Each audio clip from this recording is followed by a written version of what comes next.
Yeah, we will have to give up some of our luxury if we want to create this sustainable way of living.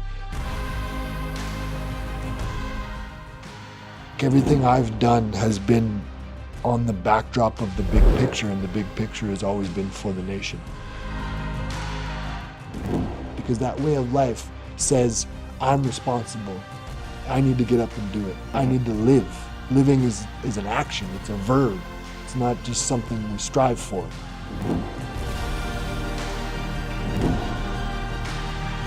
Agamemok, as they say in Cree, that's perseverance.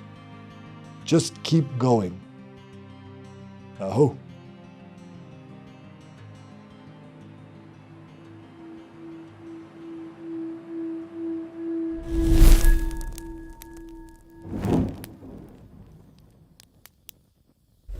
My name is Neowatz Mostos, also known as Taylor Bull. I'm from the Louis Bull tribe out of Musqueam, Alberta. So it's a Four Nations reservation just south of Edmonton, about an hour. Formerly known as Hobima, but Musqueam now. And that's home sweet home. That's my home fire. I haven't been away from it for too long, even when I scampered off to Vancouver for the year back in 2016. I still came back home, right? So raised locally between Musqueam and Wetaskiwin. So there was, growing up in Wetaskiwin was a little funny. It showed me a side of, I guess, Canada that triggered me to go in a different direction. I was at school one morning and was playing with the basketball before class, and I'd finished up.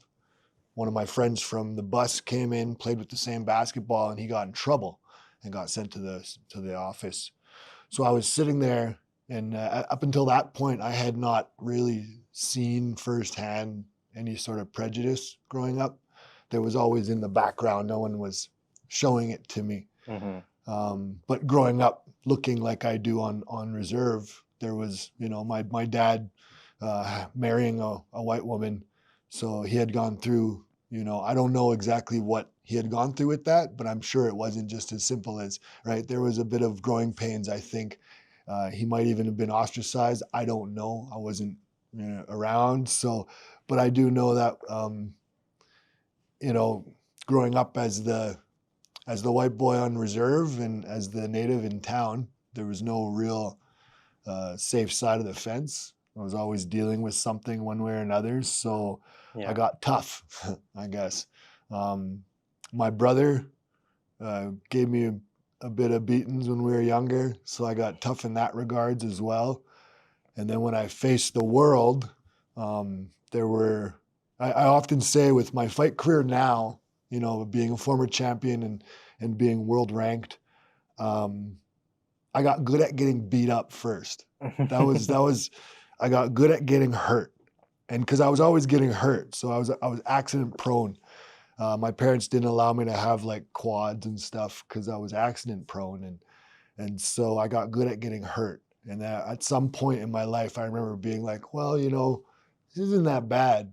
Like all this stuff heals, the blood stops, all this stuff can get better. It just hurts for that moment. So I started to kind of embrace those moments. Because it wasn't my choice to get punched or not. It was really up to my brother. I just wanted to hang out. I just wanted to be involved. And so it was the price I had to pay, which I welcomed it.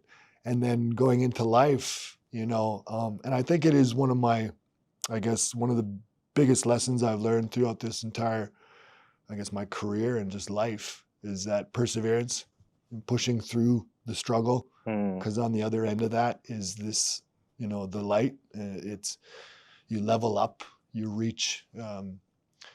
There's a saying, life isn't about what you get, it's about who you become. And so,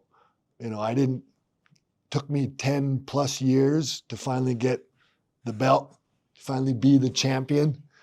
And that belt, it's nice. It was validating in a sense, right? But now that I've kind of passed it on and I've stepped past that, looking to be a world champion,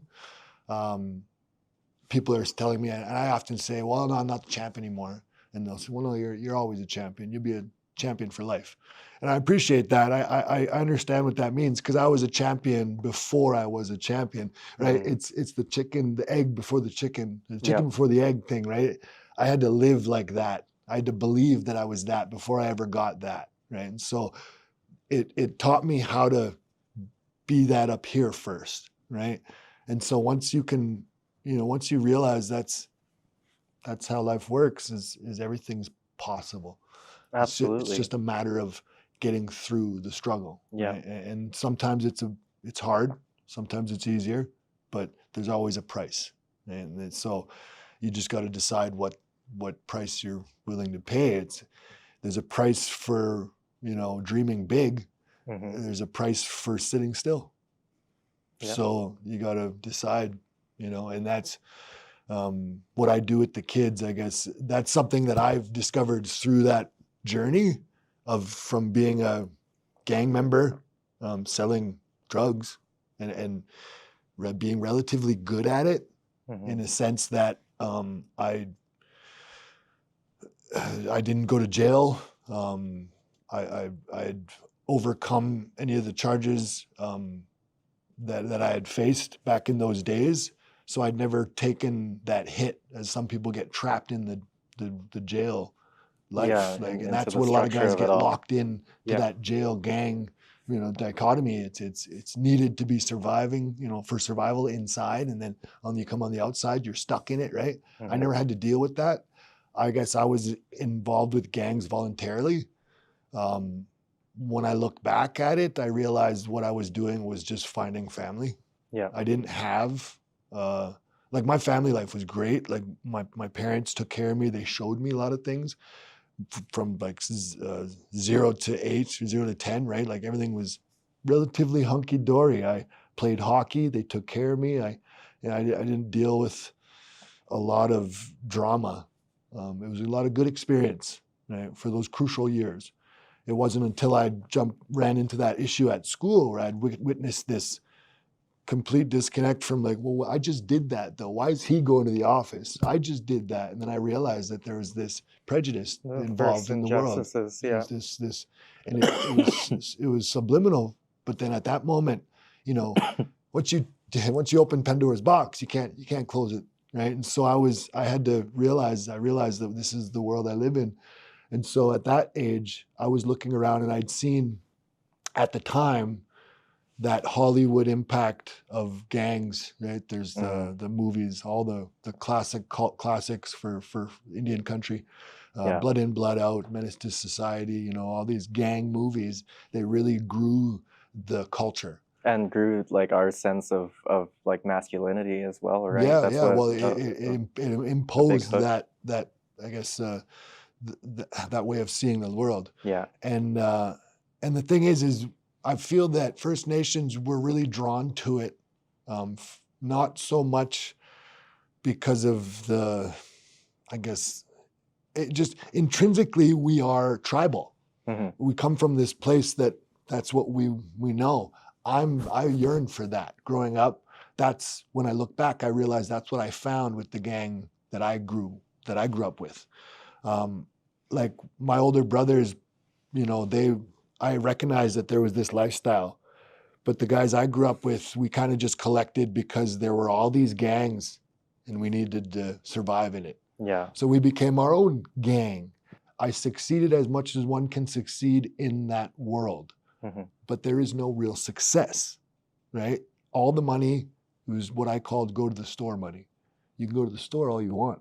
You can get up, go have breakfast, you can eat food, you can buy stuff and come home, you can have stuff. You may even be able to pay rent, mm-hmm. but it's not something that's sustainable. It's not something that you can invest with. It's not something that you can buy a house with. It's not something you can build with. Yeah. It's criminal.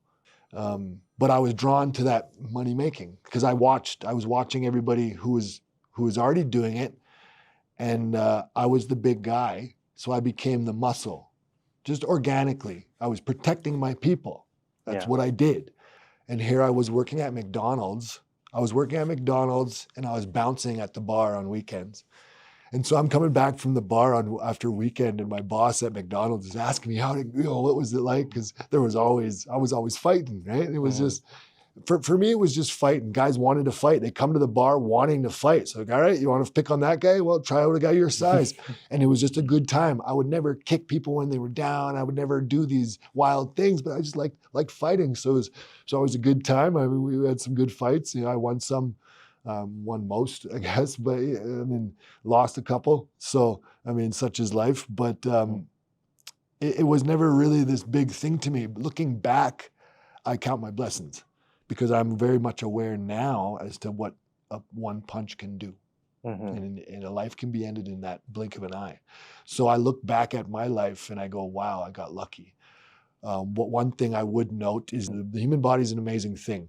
I think a lot of incidences where life is lost is from cheap shots and accidents, right? And just things, right? It's just, if you look for trouble, you often find it. So I do count my blessings, and now I only fight professionally. I haven't raised my hand in violence since my beginning of my career. So 18 plus years now, right? And I'm very proud of that. Took me a decade plus just to turn my image around of that gangster. I was always that guy, and even after 10 years, there was still remnants of it. But now I'm proud to say that I don't think anybody knows me as that guy. I think nowadays people will kind of roll their eyes and go, like I don't, he's saying this thing. This is who he was. I don't like to paint that picture anymore, but it's just a truth. It's a truth that I use for good now.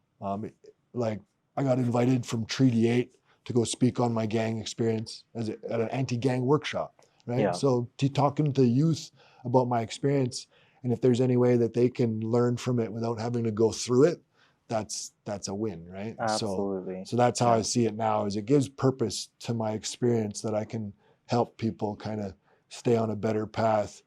Because again, a lot of us are drawn to that gang life through this tribalism, this sense of tribalism.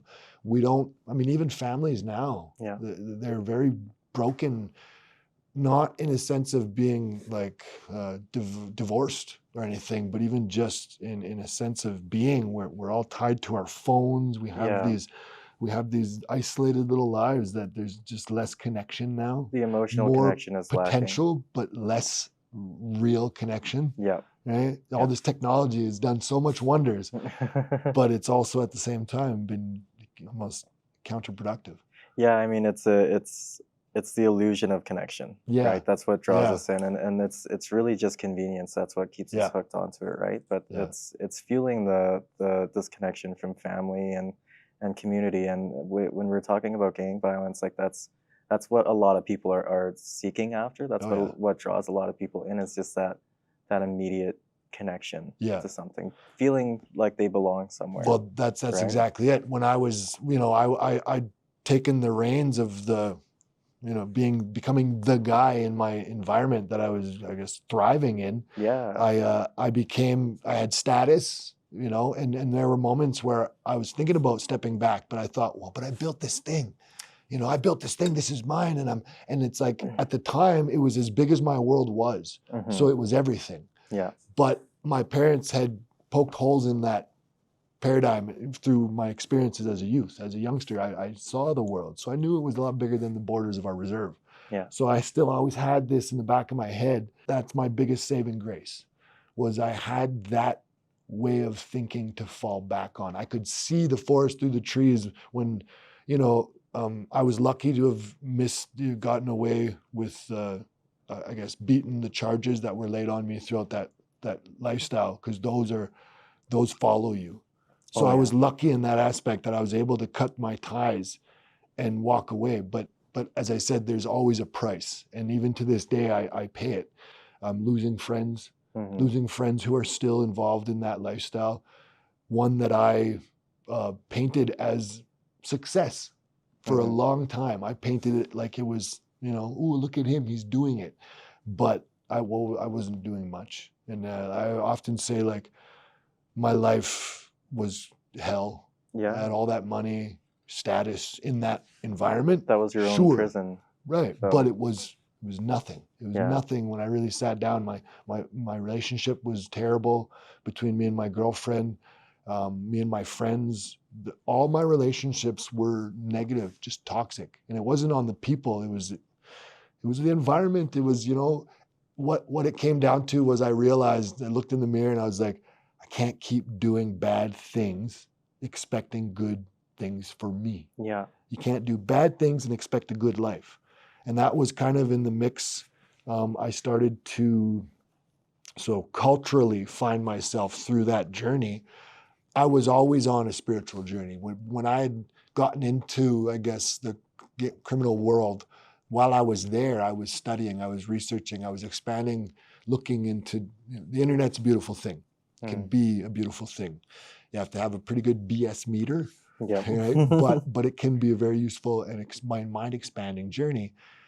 Reading is one of, I love my parents for having gifted me with that ability to read, which led to wanting to read, which led to reading 1,000+ books before I ever graduated high school.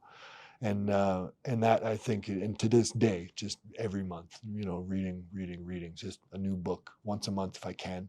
I'm a one book kind of guy, so I one at a time, but I do as much as I can because it allowed me to see the world and learn from it. When it was a choice between sticking to my book on the bus on the way to school, there was the book or getting picked on by the kids.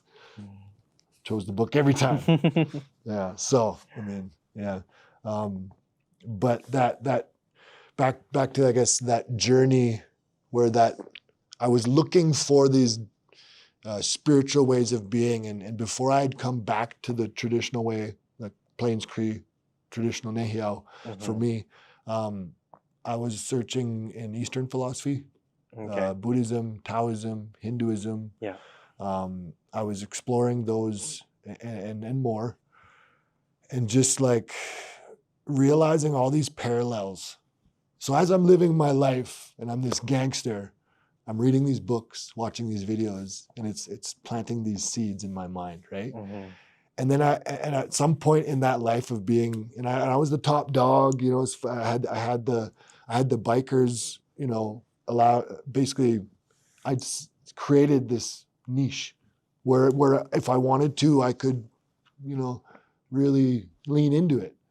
But like I said, there's two ways that ends. Okay? You're dead or in jail. Yeah. And as I'm seeing some of that happen around me, I'm starting to plant these seeds, which is giving me a way out. And it's all just very organic. I just one day at the bar, my buddy who's started his pro career, he was a King of the Cage heavyweight champion, but he leaned over and said, "Hey, you're good at this." I took care of a patron, kind of tossed him out and said, "Yeah, you're good at this. You ever think about doing it for money? You're the pro." And so like that seed, right? But it was already planted from kind of looking at these philosophies of life and spirituality. And like I said, it kind of led me back home. So in 2013, I had got locked in. It had with Alberta Future Leaders Program. It's a program that gives 24 mentors to 12 First Nation communities. I got on as a recreation mentor. First time I ever locked in a position like that, but it was something that allowed me to train and fight and be home or be around. And because it was going to lead me towards being able to do youth work in Musqueam, right? Yeah. That was my vision, was do this and then I can do this and I'm staying home instead of being on the pipeline and oil field, water line, working. Just didn't work for my lifestyle that I was wanting. So I went and did this. And with that, I guess they were like, yeah, well, I was surprised I got on. And my mom goes, well, no, you're a role model now. You're 5-6 years into fighting, I think, 2008, 2009. So I was a couple of years into fighting and I was dawning on me that, hey, really? And I scoffed at it. Like, nah, you know who I am? Like, are you kidding me? No. And, but like, it's kind of a fake it till you make it. It's like, it's imposter syndrome for a good 10 years. Until finally I was like, yeah. But also the same way, I think I was looking at myself and the nation, that we had the same view, right? Because I felt the static, but then after about 10 years, it was gone. But I also didn't feel like, I knew I was changed too. Like that was no longer me, and I believed it. Yeah. And then, now I've comfortably settled into that, who I am, my truth, right? And so that has allowed me to operate optimally to an extent. I'm running into issues now just because I'm not, or not issues, they're just obstacles that I need to overcome. They're on the path, and there's nowhere else for me to go. I need to do these things. Yeah. I'm cognizant of it, and I know what's on the other side. The other side's better performance. The other side is more optimal, right? Yeah. And I recognize that, because like my journey with getting out of the gangs, getting out of that lifestyle, I got away from that energy, right? I was no longer attached to that energy, so things started to go better for me, right? I started to help. I came back from that 2013 program. Alberta Future Leaders placed me in Fort McKay.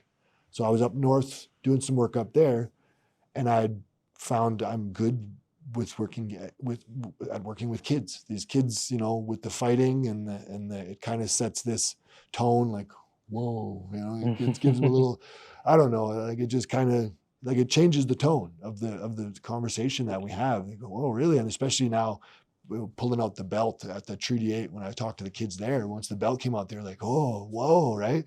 It just sets the tone. So I found, hey, I'm really good at this. And I also know what these kids, how it feels to be these kids, because I was these kids, right? On reserve, not much to do. And as much as, my parents for the earlier years brought us out a lot, when I grew up, when I started to go out and hang with the boys, it was just biking around. There's not a lot of going on. Back when I was growing up, there was more going on. So that's my reference point. Now, when I got into the rec and I was doing work for the community, program development, coordinating programs, that's my big thing, is I remember a time where we did more. So I want to be that. And not everybody's on that. Not everybody wants to go above and beyond. The environment for a lot of what's going on in my reserve, and I'll always speak candidly of my reserve because I know it wholeheartedly, is we're keeping our jobs. We're not, that's all we're interested in doing. Yeah. Everybody just enough to keep the job, not, yeah. And I just have such a issue with status quo. Absolutely. When I know things can change, it just takes effort. Yeah. The journey from all the gang life all the way to spiritual, I guess, my awakening as a Nehiao was coming home from that 2013 program. I had sat down with now passed away, but late Joey Deschamps was a very important individual for me growing up. He was one of my dad's good friends. And he taught me all about the sweat lodge and ceremony and Nehiao way of thought, Momitanatkan, is that way of thinking, and it's something that's very much ingrained in my being now. And as I say about, like, that's how I think, is tribally. So when it came to being part of the gang, that's how I treated it. I treated the business as a way to support my team, and that's what we did, and that's what I did for a long time. I took care of my guys, and until I realized, through my other explorations through spirituality, I realized that, well, you can't do these bad things, even though it's helping us, and even though it's treating us, it's doing bad to the rest and whole, like the people, the it's families. Supporting the bad medicine. Yeah, and it's propagating that way of life. And so I realized I can't be a part of it because things are contagious. You can't just be out of arm's reach. It's not gonna, you're still gonna get hit by the energy. And so I had to disconnect, and I took that first disconnect allowed me to get that that position as a youth worker with Fort McKay, which spawned into me realizing it's people. That's what I love. I love working with people. I love helping people. I love that blossoming of someone and that realization of their passion. And then just seeing that and being a part of that, and just because I myself, that's what drives me. I'm all passion nowadays. I found out who I am, this whole journey has been self-discovery. And now I'm at it's culminating to a place where I can apply myself. Like I said, I've done a lot of the work to clear the blockages. So I'm operating in a more optimal state, which last year kind of came to a culmination of becoming a champion. I was always good at fighting. I had to learn how to be an athlete, and then I had to forgive myself. That was the last thing. Well, there's more to it. There's more to life, right? I have more work to do. But with the champion thing, it was all about forgiving myself, because for the first 10 years of my career, I could fight, but I couldn't win. And when I actually started to do the work, I realized I don't even think I deserve to win. I still hung on to a lot of embarrassment from the life I used to live. And I felt that I was the bad guy. So I didn't deserve success.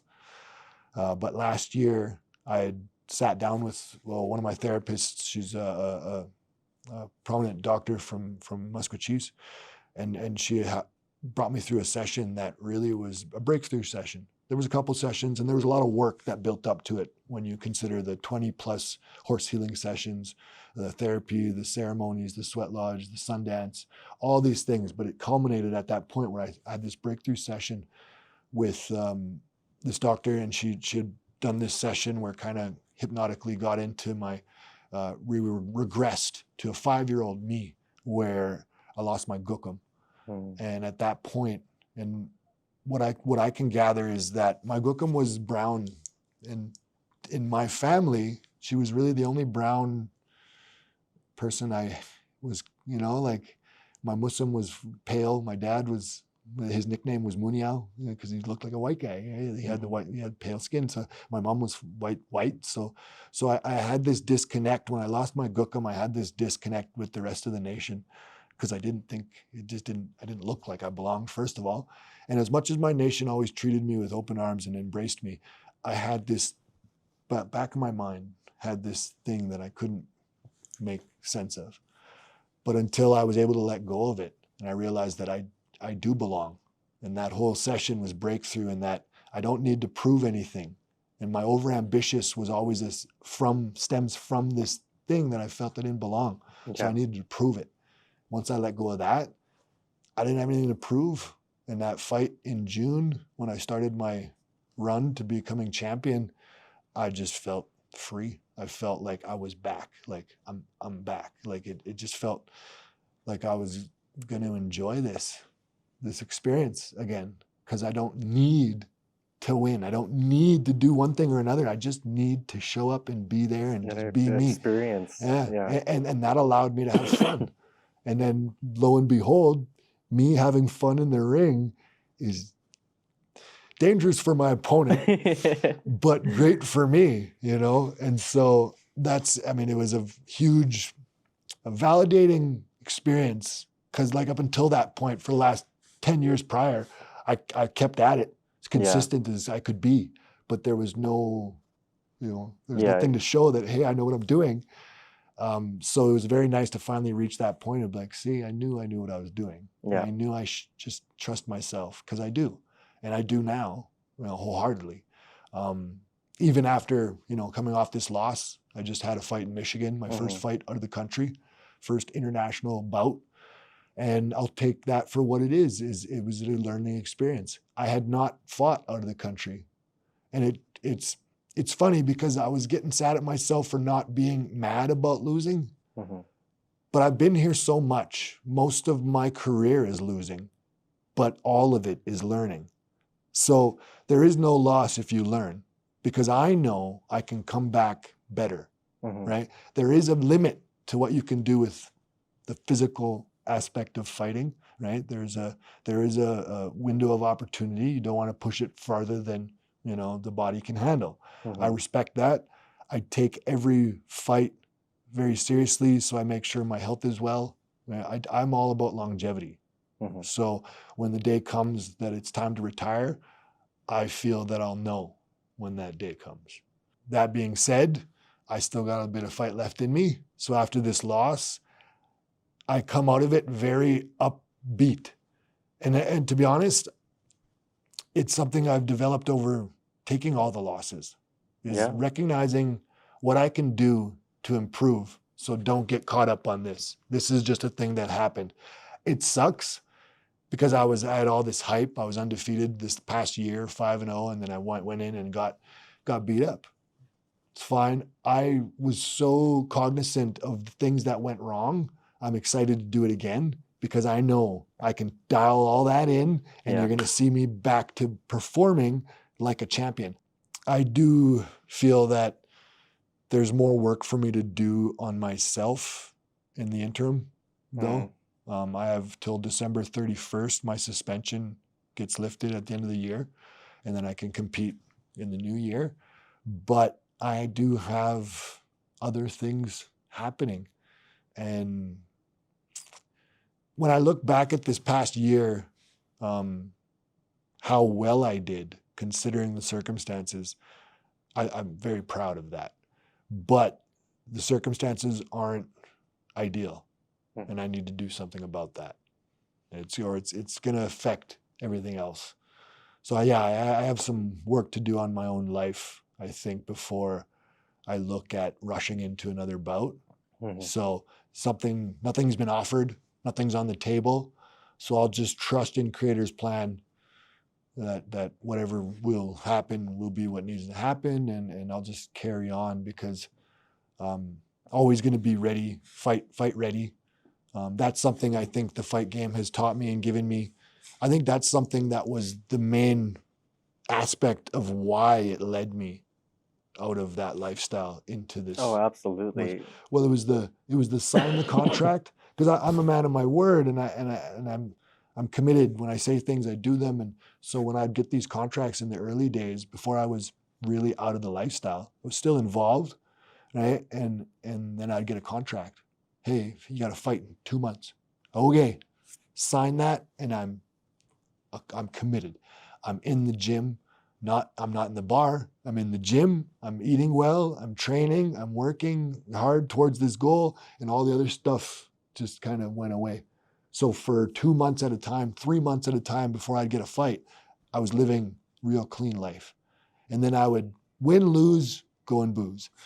So for the first 3 or 4 years, that's what it was. It was just kind of a roller coaster of like real clean living, training hard. But during that time, I was healing. Yeah. Right. And then every time I'd step out of that, I would go party, maybe a bender for, the weekend after a win, maybe a lose after a loss, even more so maybe. But I would always go and fall back into that and rub shoulders with those guys. Yeah, and then I would still like halfway in the door. Yeah, well, I'd say I had the 1 foot on the train, 1 foot on the platform. Yeah. Right. And so that was life for 10 years. 10 years I was living that until, but those spans of sobriety, they did what they needed to. They allowed me to heal. And those were those times, those were those spans of time that I would sit with my books and I was reading and I was learning about this and that and Taoism and Buddhism and karma and just, I was learning. And so that's what it was. It allowed me those little spots of clarity. So in a year, if I fought 4 times, I had about 9 months of sobriety, 6 to 9 months, right? And depending if it was a short notice fight. But most of the times it's about 2 months out, 3 to 1. So yeah, you'd get, it was averaging my year out in a way that was like, okay, this year I was sober and clean living. So eating good, not only just living good, but eating good too, because of this sport, right? So it was creating that. And then the other half of it was still chaos, the life that I was used to. But at some point I recognized, where am I going in life? I said, well, what do I want? Well, what I want is this. And if you're serious about things that you want in life, you'll start to look at the things you're doing and base them on, is this getting me towards my goal or further? And then you'll start to cut things out. And that's something I think I did almost too well. I realized the people around me weren't suitable for the journey that I'm trying to make. They just weren't on the same journey as you. And as much as I love them, and I still love a lot, I don't stop loving these people. They're just no longer a part of my life because we're living different lives. Absolutely. And I think that's something that I was quick to take on. Like, I understood that, yeah, okay, all right. And I had to do it, and I did it. And it sucked, and I got a lot of flack for it. And a lot of my boys too, that they thought I left them, right? And they thought, I don't know. Actually, sometimes I don't know what they thought, because we never had that conversation. I know what I thought about me, though. It's hard to unsee it once you do see it, right? Yeah. And there's a saying that that I always fall back on. It's what got me out of my hole too, is you can't heal where there's trauma. Yeah. Right. So if you've been in this same sort of chaos for your whole life leading up to this, and that's something that you need to get away from, more often than not, that physical distance is exactly what you need to get out of that. Yeah. Right. So yeah. I mean, the people, because growing up, I needed my people. Yeah. I needed them. My mom was always like, I was just, it was always a big thing. I needed my friends. I needed my people. And so I was quick to gravitate towards all that. But like, when I realized that the contagiousness of things, that's what I mean. Like, I recognize that, well, I'm not doing the drugs. So how is this going to harm me? Well, these people's lives, you're impacting them negatively. You're giving them this, and someone will always go, oh, well, if it's not me, it's somebody.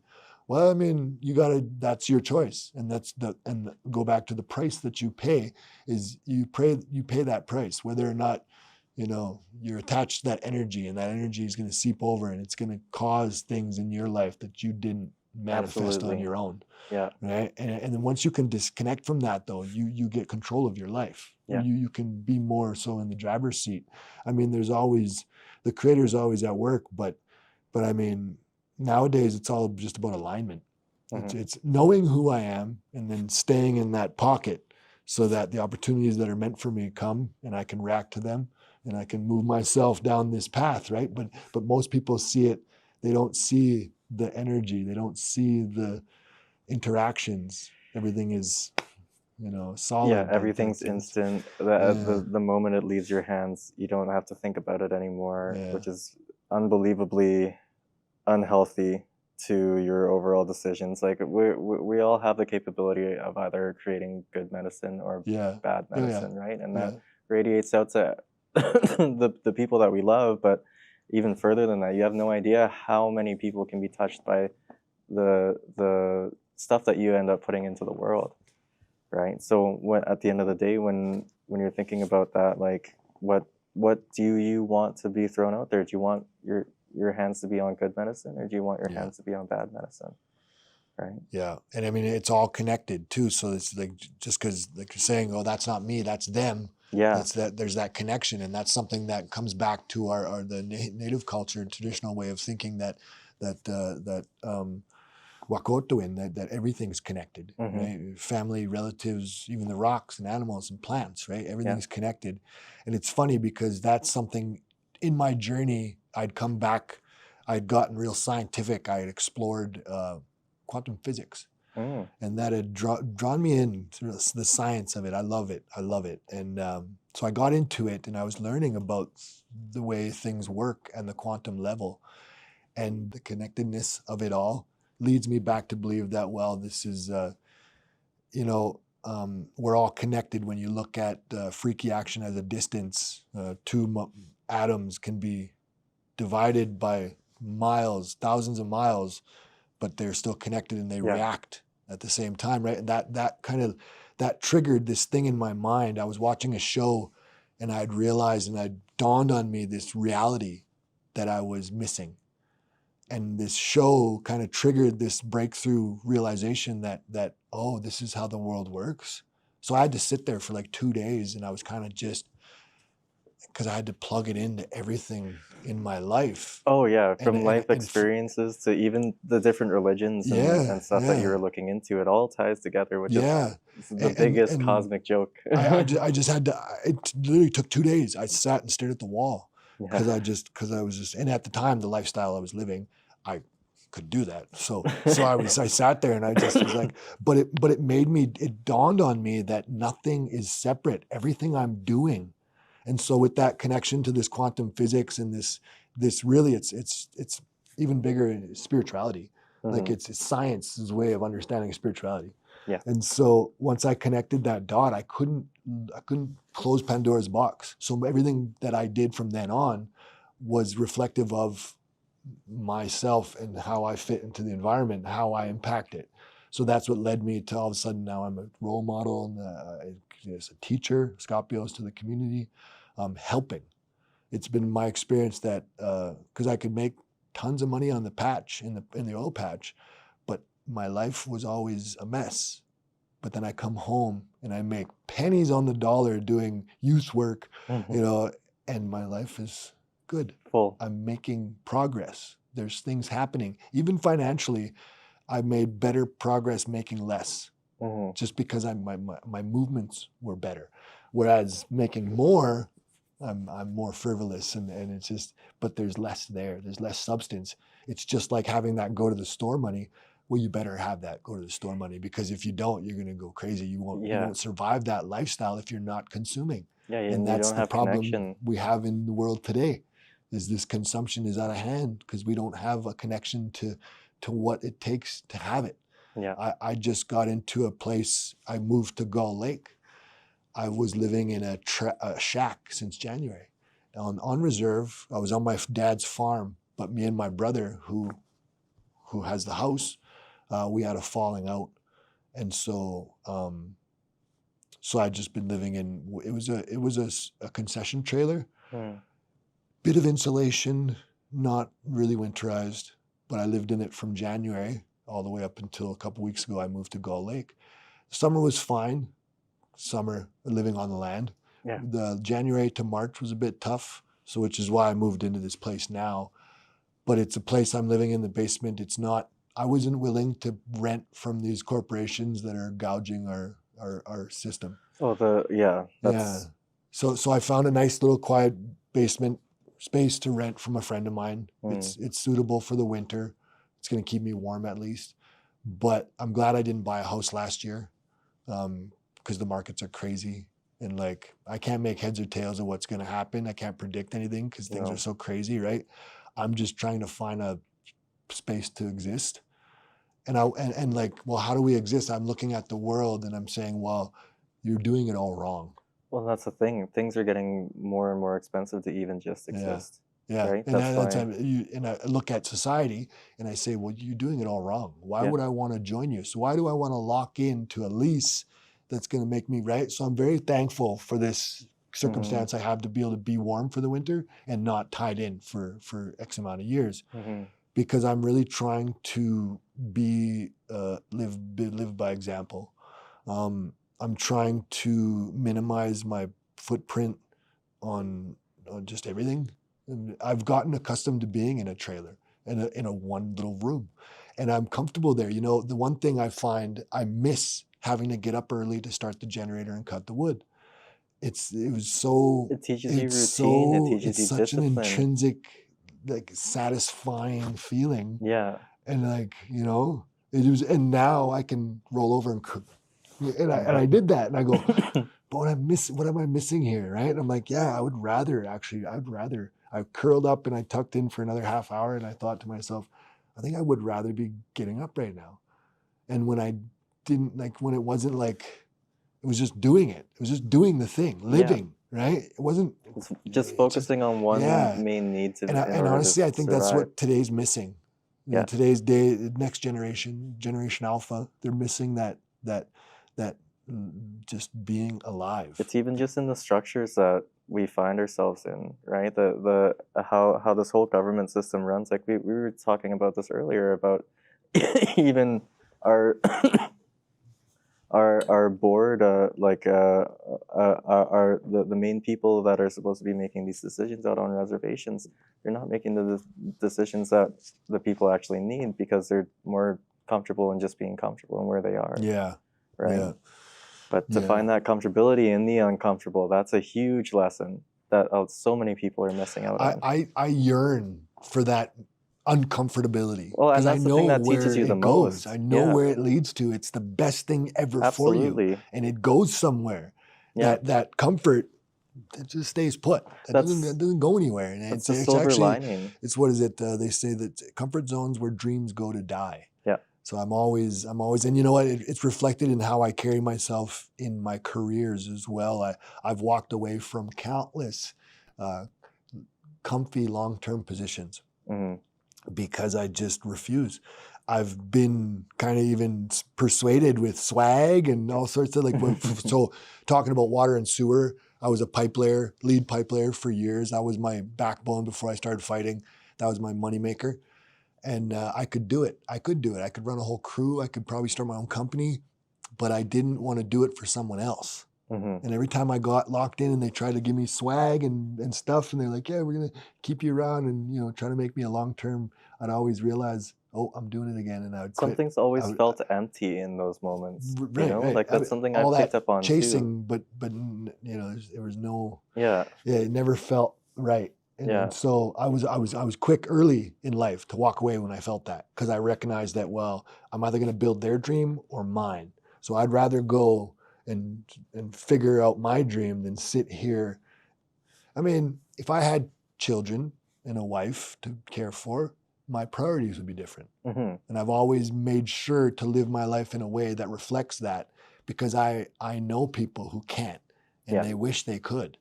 And so I'm going to take that and appreciate that my position and then act accordingly. So I've always been a dreamer, always. Until recently, I've been more so a dreamer, heavily on the dreaming, not so much on the doing. So last couple of years, mind you, having become aware of that, right? With awareness comes change. So now I'm doing. Now I'm putting myself in positions to do. And it's coming. It's coming. Like I said, with the fighting, I've been doing that. So like I'm at a place where I know what to do. There's not learning, getting better, and there's improvements to be made. But what I have, I think, can get me to where I'm trying to go, without becoming someone else, so to speak. But life after fighting is what's been getting exciting as well too, because I've always been recognized that there's not, you have to set the goal beyond fighting. A lot of guys get caught in that, and then they don't know when to quit. And then that's just their whole identity. Yeah, exactly. And I've always said I've always known I'm more than a fighter, but people put you in a box and they think that's what you are. That's Western fine, way. But I've never done that to myself. So when the pandemic came, it was a blessing in disguise. Locked us down, didn't let me in the gym, didn't let me go fight. I couldn't train, couldn't even just train because I couldn't even go to the gym. So I couldn't do the one thing that basically kept me alive for over a decade. It was my one tool that pulled me out of that life and allowed me, because the endorphins you get from training, the struggles with life were always balanced with that healthy lifestyle. Yeah. So even though I hadn't perfected life, I had this healthy tool that was allowing me to thrive. And for 10 years I did. And then all of a sudden they just pulled the rug out. And it was like, oh, figure it out. And that's where I had to look at myself and go, well, what else am I? Fighting has always been my one thing, right? And then work. And so school, work, like career, and then fighting. So both career, but just that's been my two things, right? And then so starting to not having fighting, well, what do I have? And I kind of looked around and I was like, well, what did I want before? I used to want to do other things. And so I started to play around with these ideas. I started to, actually it came about where it was more just therapy. I was already songwriting. And so I'd kind of brought out some of my old stuff and I was reading it, and it was cathartic, just writing again. And so I went to town. I had a lot to say and I had no one to hear it. So I just went to town on writing. I wrote a bunch of songs. And then I looked at what I had at home. I had a bunch of equipment because I had done some VR rentals. I had some, back when VR wasn't so small, you had a big computer. And I had these big computers, real high-tech computers, and I was renting out to the rec centers. It was a little gig I was doing. I made pretty good money, paid off the computers, and I had this real nice equipment. So I repurposed all that stuff and I made my own studio. And I started to sing. Now, I had one point in my life, I had a really, really awesome voice. I could carry a tune. I had abilities with my voice to sing and carry notes. About 10 years ago, I got choked out in a jiu-jitsu tournament, and he guillotined me real good and crushed my larynx. Oh my God. I never went to the doctor for it. I didn't even know you could. I didn't know there was anything I could have done for it. I just left and just went on with my life. Yeah. My voice is gone now. Like, it's gone from where it used to be. It's not as, and it's raspy. It's changed. But I didn't let that stop me. Because again, my way of thought is, well, you suck at things, that's fine. It's the first step of being great at anything is sucking. So I went with it. And I was like, all right, let's see. And I was enjoying it because I said it was cathartic. I was feeling better after singing or after doing it, writing it, and then recording it. And it was just it felt good. And then while I was doing that, I went to the pipeline to make some money for a little stint. Because why not? We're not fighting anyways, so we'll go back to the pipeline. I met a guy on the pipeline who had released an album, and he was touring with some pretty big names before 2018. And so we had just kind of met, and we were BSing about life and everything. And he'd, oh, what are you doing? And we connected on this music thing anyway. And so he started to kind of encourage me to do this thing. So I kept writing. And again, it just kept working. Like even if I wouldn't have released anything ever, it was good, the therapy of it all. Yeah. And then it came, he introduced me to guys back in Edmonton, recording studio. So I went in and I ended up I spent about $5,000, and I had the money from the pipeline, so it was all good. And I was like, I spent about $5,000 on licensing all the songs and then all the studio time. And I got a 13-song album done, and I released it in July 2023 called Red Road. And I mean, considering I wasn't on the Red Road during the time, but it was my journey towards that. I always talk about that time in life, and I was tiptoeing on the Red Road because I wasn't on it. I wasn't sitting firmly on it. I wasn't even sober. So it's like I wasn't there, but like I was dabbling, and I wanted to know more about it. And I was like, kept just kind of touching my toes, just kind of checking the water, right? And so it was the starting of that, right? And I released that album independently, just put it on YouTube and Spotify, and I think I made about $100 and some off it for royalties. Hey, you know, I mean, that's saying something because Spotify pays you nothing. Oh yeah, pennies on the dollar. Pennies. But yeah, just it was just fun, and a part of it, releasing it to the world, was a part of that therapy. Was about like something about just like, I don't know, if nobody hears it, whatever. Yeah. That was never the intention. But now, at least, if somebody wants to know me a little more, because it's me through and through. Those songs were all written at a time where I knew who I was. I know who I am now. If it would have been before, I would have been putting on a mask. But those songs, those are very much who I am. And I have more, and I've only gotten better. So I'm very excited to do my second album. I've got a bunch of stuff in the vault. I've gotten good at writing. I've gotten tapped into my passion with it, right? So it's like dialed in on being, I guess, me. That's amazing. Well, and there's got to be like a spiritual catharticism to seeing that all the way through. Yeah. Trying it for the first time and then just seeing it all the way through to the point where it's I'm a man of my word, so I like to say, if I say something, I'm going to do it. Yeah. And whether or not I was going to be great at it, I didn't say that. But I'm doing it, and I did it, and I felt so good about doing it. Also, it's about passing on too. It's about passing on those lessons. So I learned about it. I know how to be a musician. I even know how to get paid as a musician. But I've never said I was great at it. But I've gotten okay. I've gotten better. I enjoy doing it. But the thing that really gets me going is that, what if I can find someone who's really good at it? I can show you how to do these things.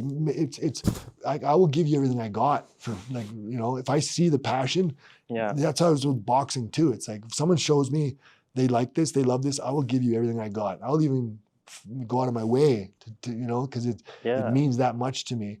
So these with the music thing, I'm excited to pass that on and help people connect and realize that with themselves, because that again taps into an industry that could bring monies to the nation, to the community that would have never even touched foot on land here, right? So it's a global impact, and so that's, I guess, the magic of art. Well, and at the end of the day too, like regardless of our passions or our own personal life journey, we do get to a point where we have to start thinking about the torch of knowledge that we're going to be passing off to the next generation, right? Well, and how ready we are, and how big that flame is to be able to be passed off, right? Yeah. So I mean, that's something, because like no kids, no wife for myself. I don't really have plans. I'm open to whatever creator gives me, whatever creator offers me as a life, as a pathway, but that's not in the cards right now. It's something that I dwelled on for a long time. It's like, there's no, what's the point? But I'm connected enough with myself and with everything that I recognize the importance of carrying on. Yeah. I want to, as I was saying about being that message, living by example, I want to live next summer. I'm living in my teepee. I'm setting up a teepee village back home, and I'm going to try to offer a space where traditional life can exist. That's beautiful. Because it's not easy. I mean, even just to feed ourselves, even water, like there's, everything has to be monetized. But there needs to be some effort, because right now all I see is a bunch of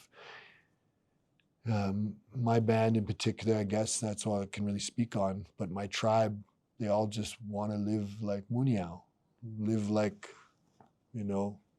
this new Western way of life, and I'm sorry, I just don't see a future in it. There's suffering on that side, right? And we're all suffering from it. It's this way of life leads to this way of feeling, this disconnect, this hopelessness. And the more I look at the world, the more that feeling builds. Yeah. So I don't want to get stuck on looking at, because I have the thing, as I say, solutions over problems. Don't bring me this thing and complain about it if you're not willing to do the other thing. Absolutely. Right? And so that's, like, solutions over problems. So I don't want to get caught, even though I can see the forest through the trees. I don't want to get caught just sitting there going, look, everybody, look at what I see. No, you can lead by example. So I want to take my time to try to live that traditional life. I want to learn these ways of being that are sustainable. And the thing is we smirk and go, well, yeah, you can say that until it's time that you need to warm up. Well, that was the moment where you need to get up and cut wood. That was the you have to do something to get warm. Yeah, I feel the most alive in those moments. And so, we will have to give up some of our luxury if we want to create this sustainable way of living. But what's the alternative? Because we're putting ourselves into a grave right now. Yeah. Right? Like we're more than halfway into this grave of convenience and instant gratification. And that convenience, where does that leave us in our heads? Most of us are dealing with mental health struggles. Yeah. Right? Loneliness all this epidemic. Convenience, sure, there's this convenience, but at what cost? And we say earlier about the price that we're paying, where we're paying that price, and it's being handed down to our children, because this next generation doesn't have the tools, because we stuck these iPads in their face and told them to figure it out. And on the argument of like interconnectedness, like with these phones in our pockets and being able to see instantly things that are happening on the other side of the planet, we live in a first world country. Why, with all of this technology under our belt, are we facing the biggest loneliness pandemic that we're seeing men go through right now? Yeah. Right? For the last few years, and it keeps getting worse and worse and worse and worse and worse.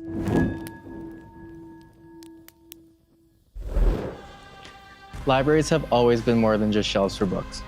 They've been keepers of stories, of knowledge, and of community memory. That's why we are so excited to be able to partner with the Red Deer Public Library to help amplify and preserve our Indigenous voices through the Voices of Resilience podcast. Did you know that RDPL memberships are free to all of City of Red Deer residents? Because I didn't. Your library card connects you to thousands of books, movies, magazines, language tools, games, and so much more. Plus, 24/7 access to a digital library that you can access from anywhere. Swing by any of RDPL's 4 locations or visit rdpl.org to sign up, tap into all of their programs for all ages, and reconnect yourself with the immense power of storytelling. Culture lives where it's shared, and this is just the beginning. I'd like to pull things back a little bit here. Yeah, We've talked a lot about your spiritual journey through fighting, and that was one of the first conversations that you and I actually had when we first met each other. Mhm. Right? We met back at the film program that I was helping facilitate down in Lethbridge, where I fully expected you to do a story about yourself because you have such a story to tell, and you chose to do a story about the friendship centers, which I'm segueing here, but like, thank you so much for being able to do that. That's a short film that I've been able to share with other people who are wondering about the friendship centers, because he did such an amazing job on sharing that story. But another participant wanted to cover your story too, which was really cool. She did a whole film based around finding ceremony through fighting. Yeah. And that's where we really connected with each other with my former MMA background, and transferring something that at that time when I was going through it was pretty chaotic and toxic towards me, and finding a way to turn it into art and a way to turn it into dance, and then your journey as well. I want to ask you, the term ceremony through fighting, what does that really mean to you, if you had to put your own words to that, to your own journey, to your own story? Well, it's that giving of yourself. And I know it might not seem that way, and a lot of what I've done in my life can be construed as selfish because it's for me. So, which in sense, that's the definition, I guess, of selfish, for oneself. But like, everything I've done has been on the backdrop of the big picture, and the big picture has always been for the nation. And for the nation, when I grew up, it was for Louis Bull, because I grew up with a hereditary, my dad was hereditary chief, my Muslim was the last hereditary chief. And then, so we grew up, my dad grew up in that lineage and that way of thought. And so he raised me in the same way, something I never really, I didn't understand it. But that's the way of thought, is that traditional way for the people, right? And so when I started to look at my life, because as I said, when I was doing that, living that bad life, I realized how I was affecting the people. And that's what made me stop, was because I recognized that this was bigger than myself. And so what can I do to benefit the people? Well, I can do better for me. I can improve myself. And as much as that might, like becoming a champion, well, that's good for me, sure. But nothing has helped me further than that in reaching out to the kids. Mm-hmm. Like I said, when I brought that belt up, is like their whole demeanor just changed. It was like, oh, now they want to listen. It's like, oh, okay, and that's I appreciate that. But that was what it was for. It was always for what I can do with my impact, not about what I can make. Mm-hmm. Right? And that's when I go back to that. It's not about what you get, it's about who you become. And yeah, I mean, who I become, I'm like I said, I know who I am now. And so I'm using that, and I'm using, and that's allowing me to, I guess, thrive, but without that whole self-discovery from fighting, mm-hmm. through all that, right? And in a sense, you can say, like, each fight in itself was a ceremony, was a sacrifice, because I'm putting myself on the line. And again, you can reflect and go, well, that's selfish. You're doing it for you. You're getting paid. You're getting the belt. You're getting paid. You're benefiting from this. But it was always, like I said, on the backdrop of, how is this going to carry my influence? Mm. Can this make me more influential? And so yeah, it's always been about the impact I can make, because it stems from the impact I made, which was what I got stuck to for such a long time. Even after I let go of that, I held on to this belief that I didn't deserve better because of what I'd done. And coming through that now, I'm allowing myself to get these things to be available for these opportunities. And now they're just it's going crazy. I got cast in a short film for January in Regina. Yeah, and you've been doing some model work too. I'm supposed to go to Milan in February for modeling. Oh, you're doing that? Yeah, oh, nice. Yeah, I'm supposed to go to the Olympics and do some modeling over there in February. So Wow. like these things, they're opening, right? And that's what I mean. It's like life after fighting is just, it's right there. So, but that fighting has always been for what I can become, right? So I've always been willing, because like I said, the pain became, that was trivial to me after I realized that it's just fleeting. So it goes away and I can overcome it. So it's like, that's nothing. That's not even a price to me anymore. It's just a, part of the game. Yeah. And so, yeah, I was willing to throw myself into this. Obviously there's the fact of staying healthy for longevity reasons. That's something I'm got to be, like I said, now I'm taking care of my body, making sure I'm healthy. Cause I'm willing to fight still, but I'm not willing to, I guess, risk more than is necessary.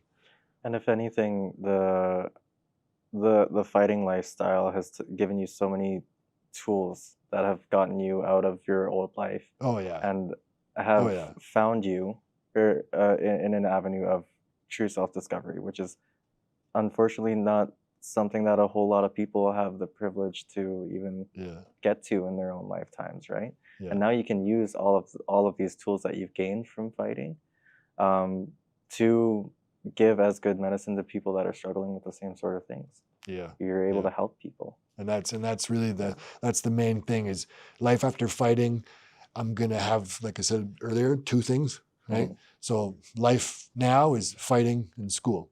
That's life. Life after fighting is going to be art and life. Yeah, art and community. Be just community.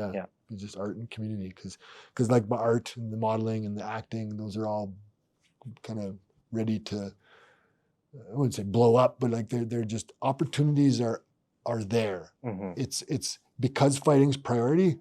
That's where that's where my focus is. But as soon as I take off of that, the gas is going to get pushed on these other things. Yeah. So I'm excited for that, and I'm actually looking forward to it. I've been fighting for just under 18 years. Been losing for 14 of them, right? So this has been tough. I'm very much a man of peace nowadays. I look forward to not fighting, but there's still a fight there. I still got some left in me. Yeah. So I'm looking forward to the transition. The fighting will always be a part of me, whether it's coaching or even just sponsoring fighters. I also have my addictions and community health professional diploma. So that's something that I'm really going to sit back on after, when I retire from fighting. There's the acting and then the community. The community is a big part of what I've done in my education is addictions counseling, addictions diploma, which taught me about, addictions. Because when I looked at my nation, I mean, hell, I was a part of that. I was the problem. So now to be on the other side of that, I'm looking at, hopefully, this is the idea with the TP Village, is having detox camps, cultural camps, detox camps, because that's kind of where I got my foot in the door. I was doing a 28-day detox camp with Samson, and I was like, I got a knack for it. I mean, I've overcome my own addictions, so I know, certain parts of that. And then I got my education, got the diploma. Wow, it really fortified a lot of what I understood about everything. And then it gave me so many tools to engage. So I'm still looking to develop my skills as an addictions worker, that's where I see like the TP Village, I can just do my own camps. I was just going to say that myself. Even though everything when it comes to the medical industry or the counseling industry, it is all based around credentials. Yeah. But we need more people in counseling settings that are coming from things in a traditional standpoint. Yeah. That are bringing our land-based teachings into it as well, and reminding us that a huge part of healing does come from being a part of the land. Yeah. Right. Yeah. So I really like what you're doing with that. Yeah. And I mean, I think that's life after fighting. I mean, the art and acting and all that, that's good. Like I said, that's my passion. But then just the way I was raised with that, always thinking of the nation, you know, the people. And so, yeah, that's something that I think I can really take ownership of and really help some people with. Because I mean, even with the detox camps we were doing before, that was the beauty of it, was I was seeing real healing, real work getting done, you know, and having operated in various organizations throughout Musqueam, I can say a lot of them are not effective, unfortunately. I can vouch for that too. Yeah, and it's in a lot of different reservations. Yeah. It's a lot of nations are struggling because there aren't long-lasting programs that are taking hold, right? Like even the men's group that I'm a part of, it goes year by year. Yeah. But there's a really good chance every single year that we don't get that funding, and that's really scary because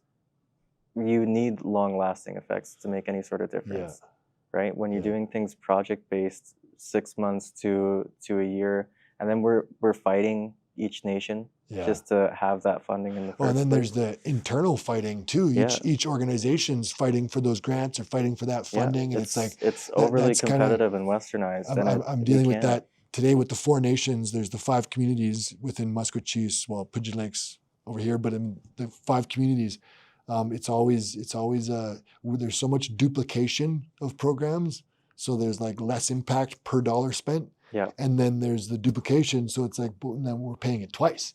It's just efficiency. It just irks me.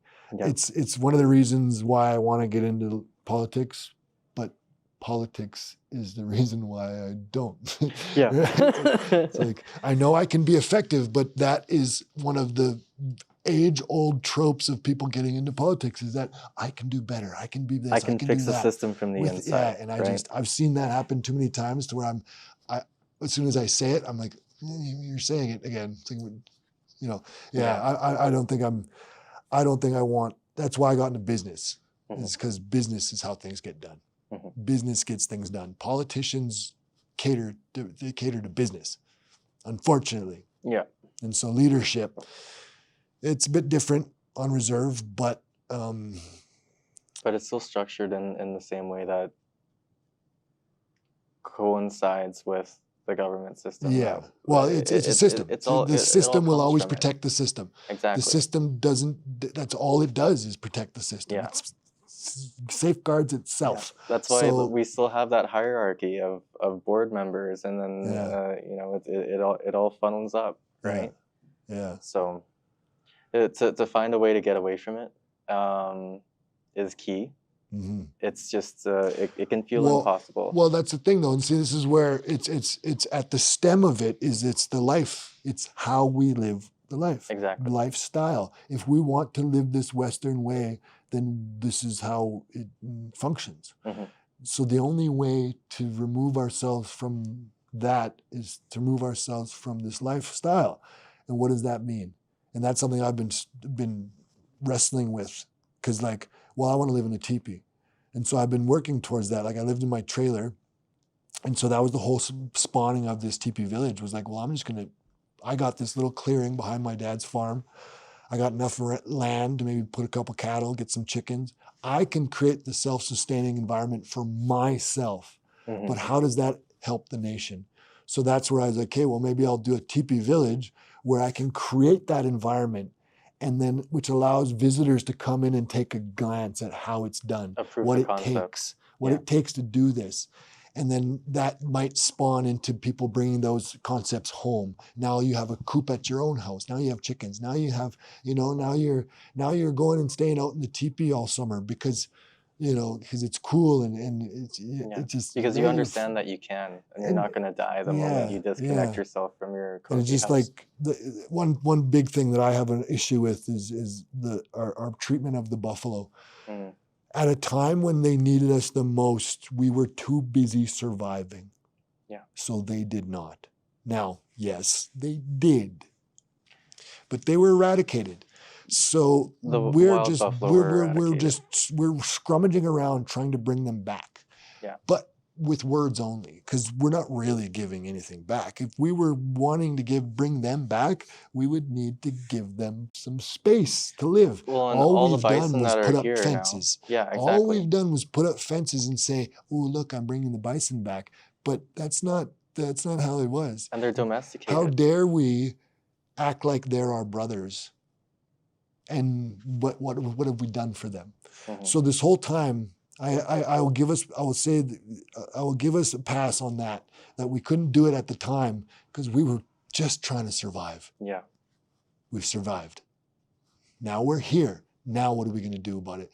We've done things as far as going to sign and create the Buffalo Treaty, which I love everything that it's about because it creates logistics that we can actually do this. So we can get some of the herd down south and we can bring them up north and that's the whole effort of the Buffalo Treaty. So there's a network of people who have the same way of thought. I want to connect with them, and because this really comes down to, like, in my mind, this is how you get the land back.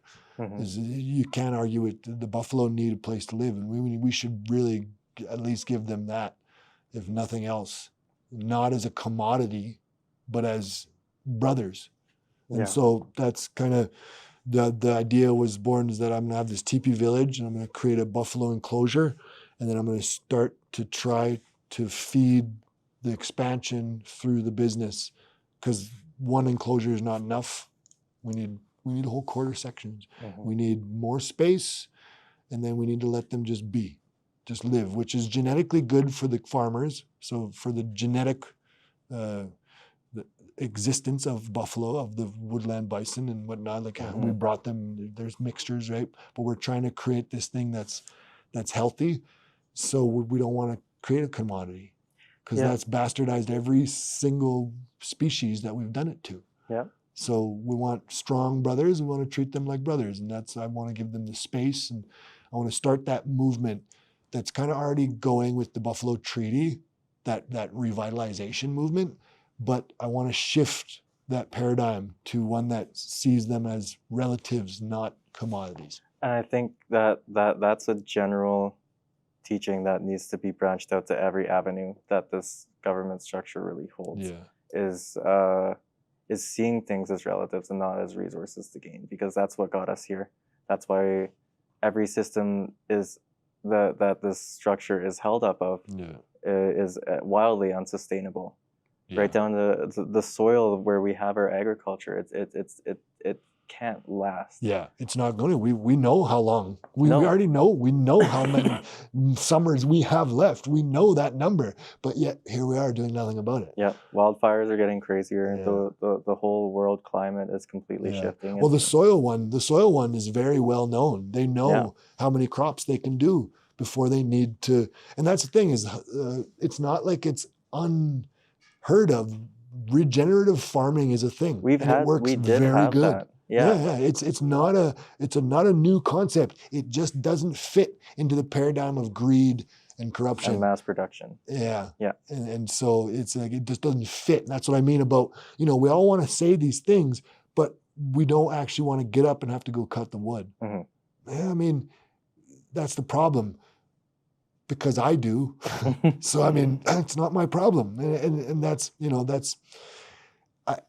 I've already come to a place where, like, I don't need the rest of the world. I've come to a place where I'm connected to the earth, I'm connected to the animals, and I know my people. I don't need them every day. I'm connected. So I have my connection. It's intrinsic. I don't need people per se, but like, I can't just leave them behind either. There's nowhere for me to hide.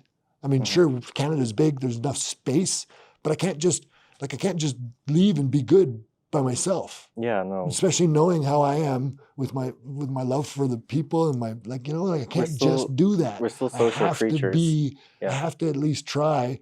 Yeah. And so it's like, I'm just trying to be that beacon of hope, I guess, and show, live by example Yeah. that, hey, okay, this can be done. We do have the capacity to get stuck Yeah. in these loops.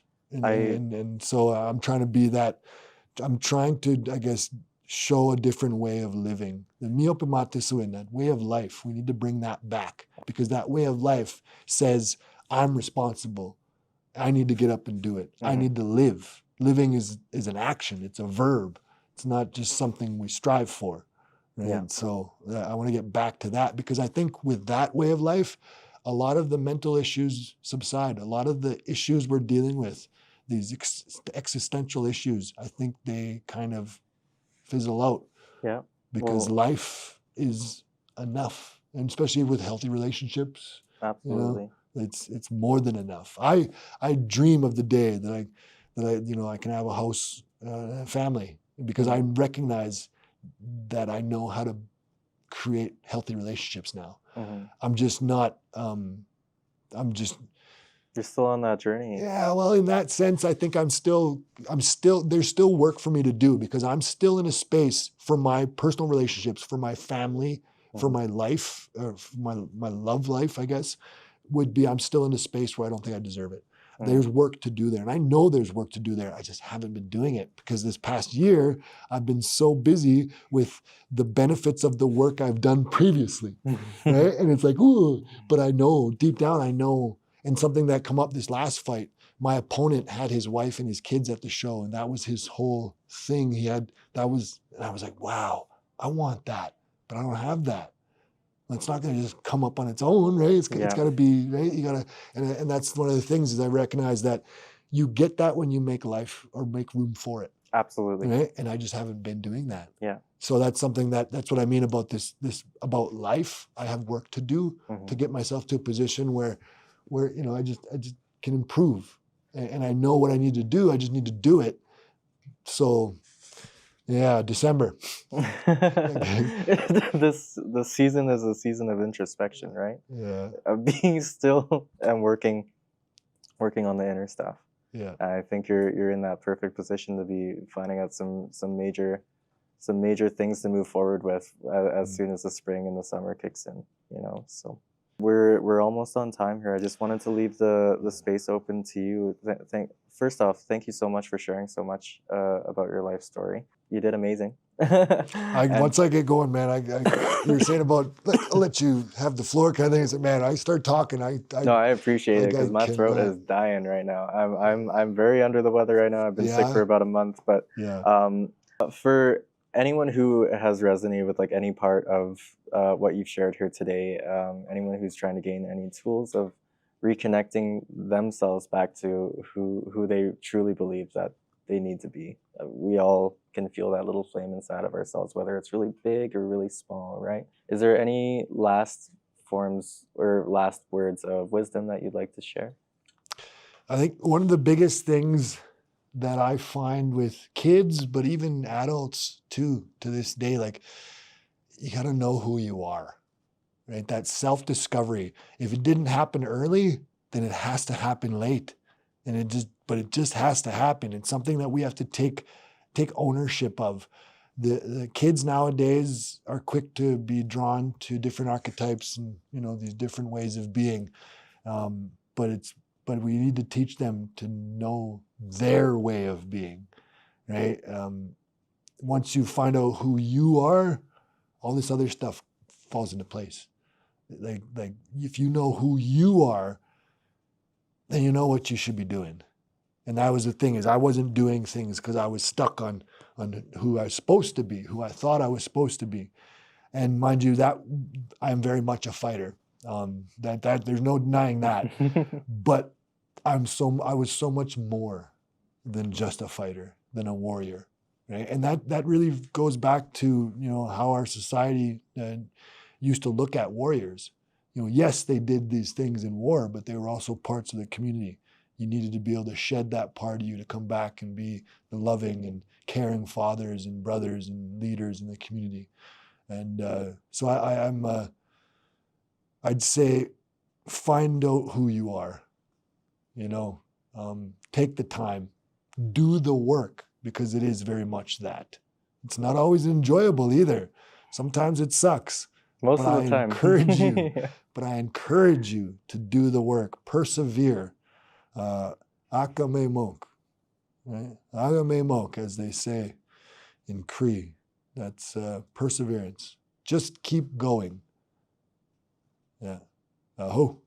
Oh, thank you so much for coming on to the show. You are absolutely a fighter, a model, an actor, entrepreneur, and just overall the fullest sense. I'm sitting here in front of you right now. I can strongly and confidently say that you are absolutely the gentle warrior that so many men and so many boys need to see in this lifetime. So thank you for doing the work. Hi, my hands are to you. Hey, ¿cómo estás? Thank you, sir.